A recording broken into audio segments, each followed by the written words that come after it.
สบายดีมาพบกันอีกแล้วในคลิปใหม่หลังจากที่ห่างหายกันไปโดนเนาะไม่ได้ลงคลิปวันนี้ก็เลยย้ายเวลาเนาะย้ายเวลามาสอนแบบง่ายๆด้วยแหละเนาะเฮ็ดใน PowerPoint อะไรก็มาสอนกันดิบๆแบบนี้เลยแหละเพราะว่ามีคนเขาเจ้ามาคอมเมนต์ว่าหนังสือมันค่อยแจ้งเนาะบริกรเคยจะตัดเอารูปภาพมาใส่แล้วก็ใส่ตัวหนังสือสีนี้สีนั้นมันค่อยแจ้งมาได้เนาะแต่เบิ่งในคอมนี่มันแจ้งดีแต่อาจจะเบิ่งในโทรศัพท์บ่หรือว่าเวลาเสียงตัวอินเทอร์เน็ตที่ให้ภาพมันมัวอาจจะเป็นเม็ดซ่าว่ากันไปเนาะโอเคมาวันนี้เอามาเริ่มเรียนเกี่ยวกับคำศัพท์เป็นคำศัพท์หรือว่าเป็นประโยคก็ได้เนาะเกี่ยวกับคำว่ากระทรวงเป็นหลายกระทรวงหมดเลยเนาะถึงมันมี38ประโยคแต่ก็มีคำศัพท์นี่เนาะรวมกันประมาณ38ประโยคโอเคเอามาเริ่มกันเลย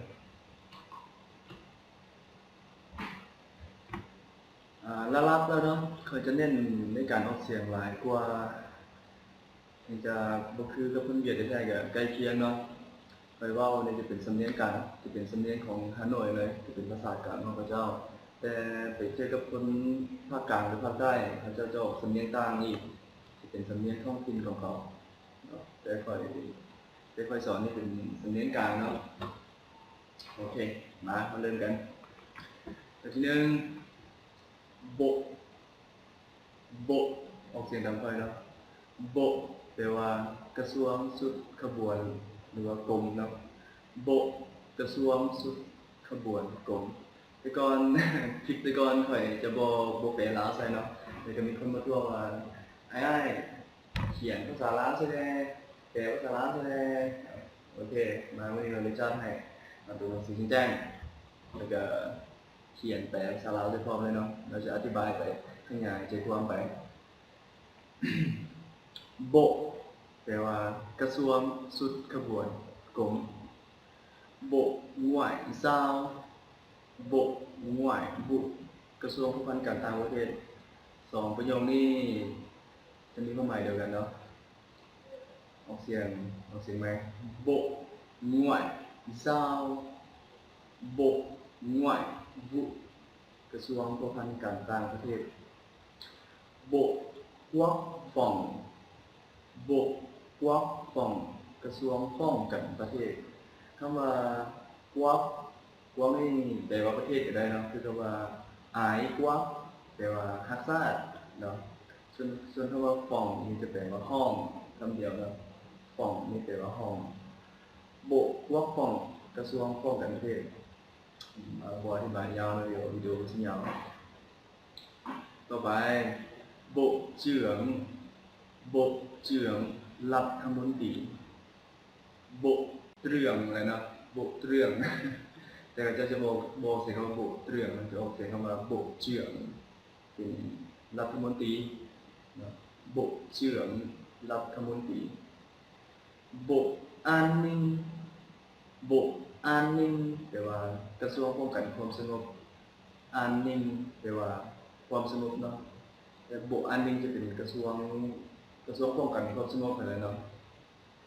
จะแปลว่ากระทรวงความสงบมันก็บ่เป็นตาฟังนะ โบอันนิ่งแปลว่ากระทรวงป้องกันความสงบเสอแปลว่าคะแนนเสอ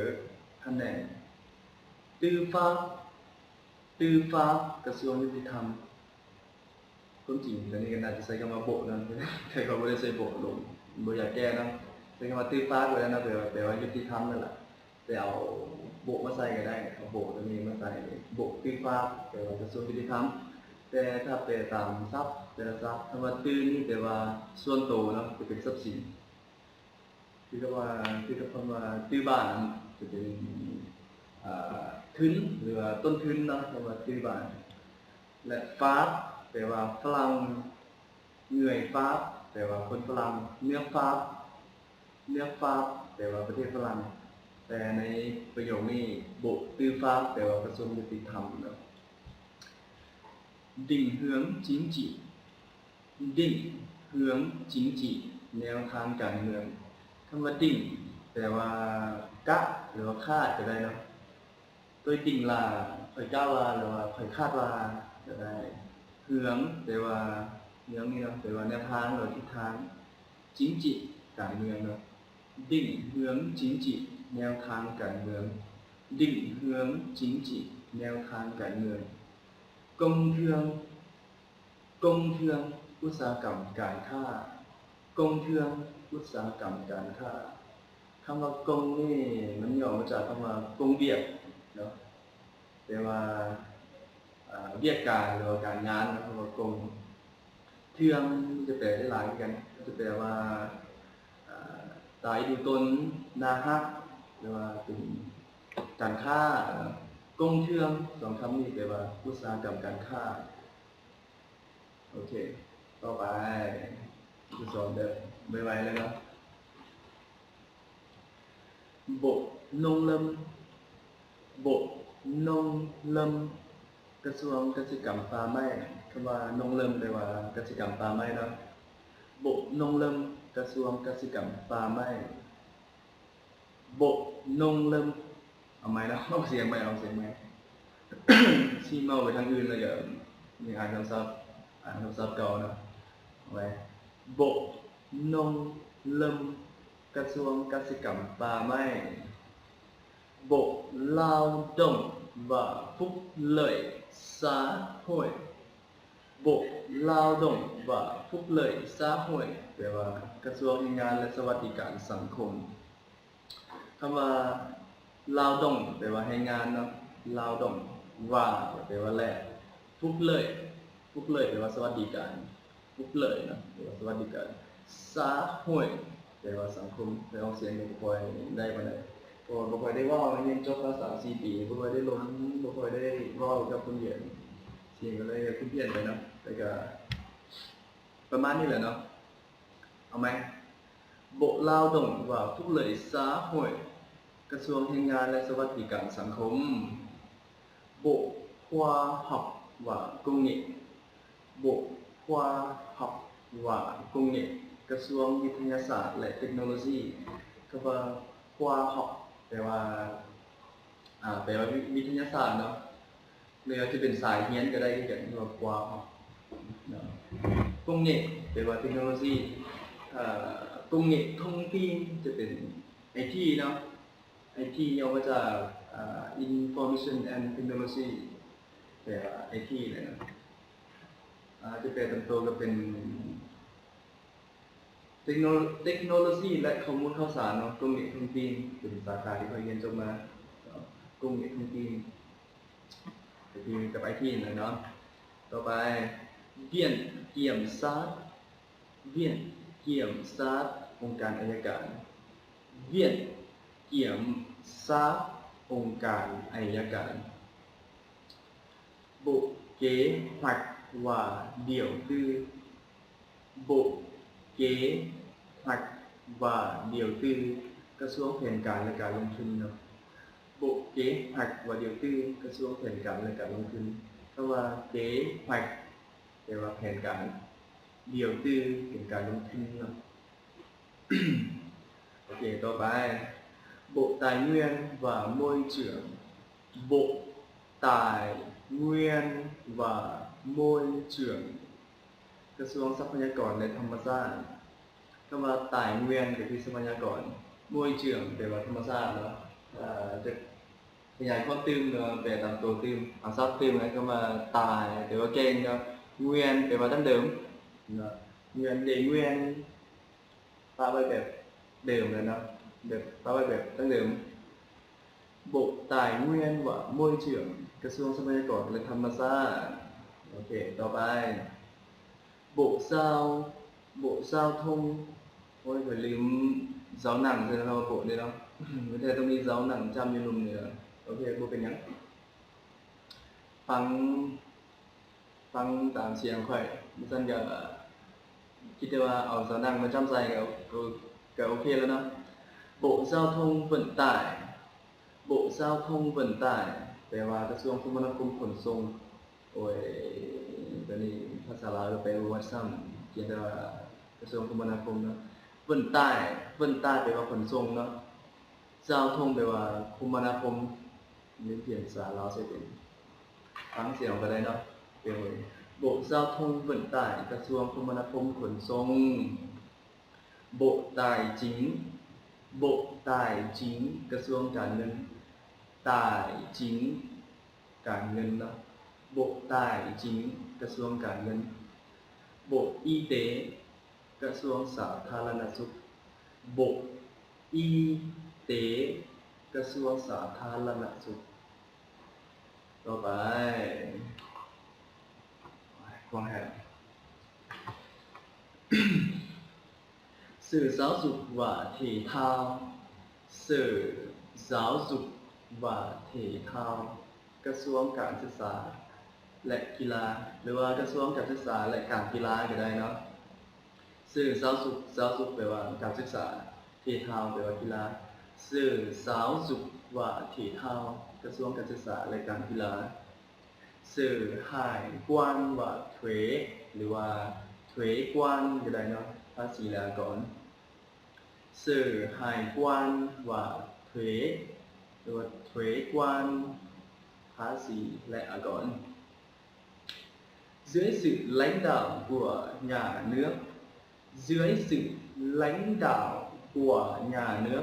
ใต้การนำพาของภาครัฐเนาะ Dưới แปลว่าลุ่มหรือว่าก้องหรือว่าใต้ก็ได้เนาะ Sự แปลว่าการ Sự ตัวนี้เนาะการหรือว่าเวียกก็ได้lãnh đạo เป็นการชี้นำหรือว่านำพากัวแปลว่าของญาเนื้อแปลว่าพรรครัฐหรือประเทศก็ได้เนาะ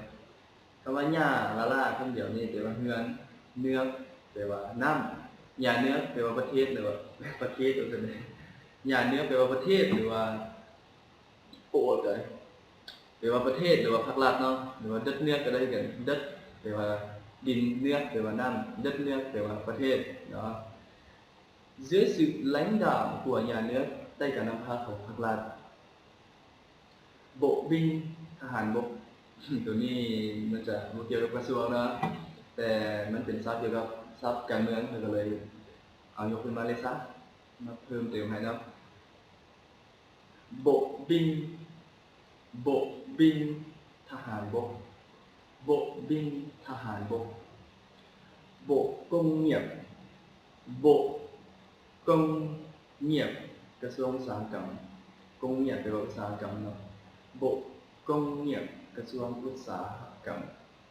Bộ nông nghiệp กระทรวงเกษตรกรรม nông nghiệp แปลว่าเกษตรกรรม Bộ nông nghiệp กระทรวงเกษตรกรรม Bộ kinh tế กระทรวงสงเคราะห์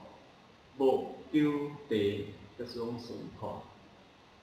ต่อไปbộ đội bộ đội แปลว่าทหาร bộ đội ทหาร bộ đội địa phương กองทหารท้องถิ่นหรือว่าทหารท้องถิ่นก็ได้เนาะ địa phương แปลว่าท้องถิ่น bộ đội địa phương กองทหารท้องถิ่น bộ giao thông bộ giao thông กระทรวงคมนาคม bộ giao thông กระทรวงคมนาคมตัวนี้เขาจะตัดซับออกมานะตัดประโยคมาเพื่อจะชื่อง่ายขึ้น Bộ Giao thông กระทรวงคมนาคม Bộ Giáo dục กระทรวงการศึกษา Bộ Giáo dục กระทรวงการศึกษาตัวนี้เขาตัดออกมาเนาะ Bộ học Bộ học ลูกน้องเนาะ Bộ học ลูกน้องคำว่าหักคำเดียวแปลว่าลดลงหรือว่าลดลงนะโบหักลูกน้องโบจิงจิโบจิงจิกระทรวงการเมืองโบจิงจิจิงจิแปลว่าการเมืองโบจิงจิกระทรวงการเมืองủy viên bộ chính trị ủy viên bộ chính trị คณะกรรมการกรมการเมืองủy viên bộ chính trị คณะกรรมการกรมการเมืองเอาอีกทีนึงเนาะủy viên bộ chính trị คณะกรรมการกรมการเมือง มันมีสองหอยนะครับจะออกเสียงว่าอุ้ยอุ้ยนะอุ้ยเรียนบุจิงจิคณะกรรมการกลุ่มการเมืองต่อไปโอ้หน้านี้หน้าสุดท้ายแล้วเนาะ โอ้ยขอแหกบกแห่งผู้โดยสารบกแห่งผู้โดยสารคำว่าแห่งนี่ถ้าเขาตีกันว่าโซแห่งนี่จะเป็นพักบัวนะครับแต่บกแห่งนี่เป็นผู้โดยสารเนาะบกไหมระบบเครื่องจักรโมเมนต์กระทรวงเครื่องจักรเลยเนาะระบบเครื่องจักรเนาะหรือว่าสุดเครื่องจักรก็ได้ที่กันโบกไหมหรือว่าไหมนี่แปลว่าจักรเนาะโบกไหมระบบเครื่องจักรหรือว่าสุดเครื่องจักรหรือว่าสุดจักรก็ได้ที่กันโบกหน่วยบุโบกหน่วยบุกระทรวงภายในคำว่าหน่วยบุแปลว่าภายในเนาะโบกหน่วยบุกระทรวงภายในโบกเฟินโบกเฟินภาคส่วนนะโบกเฟินภาคส่วนโบกเครื่องเงียบโบกเครื่องเงียบกระทรวงการค้าโบกเครื่องเงียบกระทรวงการค้าตื้อเล่งตื้อเล่งขณะมันสาการคำว่าเล่งมันเป็นคำสั่งเป็นคำสั่งเนาะตื้อเล่งแต่ว่าขณะมันสาการโอเคจบไปสำหรับวิดีโอนี้หวังว่าจะเป็นประโยชน์แก่นักศึกษาหรือว่าผู้ใดที่สนใจอยากจะศึกษาเรียนเกี่ยวกับภาษาเวียดนามหรือคำว่าเบิ่งเลยเนาะไปก็สอนลงหลายๆคลิปแต่บุคคลนี้เวลาจะสอนลงเบิ่งสุดาถ้ามีโอกาสเนาะถ้ามีเวลามีโอกาสถ้ามีเวลาเราจะมาสอนอีกเนาะอาจจะสอนเกี่ยวกับคำศัพท์พื้นๆก็ได้นะเกี่ยวกับทางกายกับคนบอคำศัพท์หลายๆอย่างเลยเนาะเท่าที่จะหามาได้แบบที่ซะเท่าที่มันจำเป็นต่อการเรียนของเขาเนาะโอเคแล้วพบกันในคลิปใหม่เนาะเดี๋ยวพบกันในคลิปหน้าถ้าเบิ่งว่าจะสอนเกี่ยวกับคลิปใดสำหรับที่นี่ขอจบเพียงแค่เท่านี้เนาะบ๊ายบาย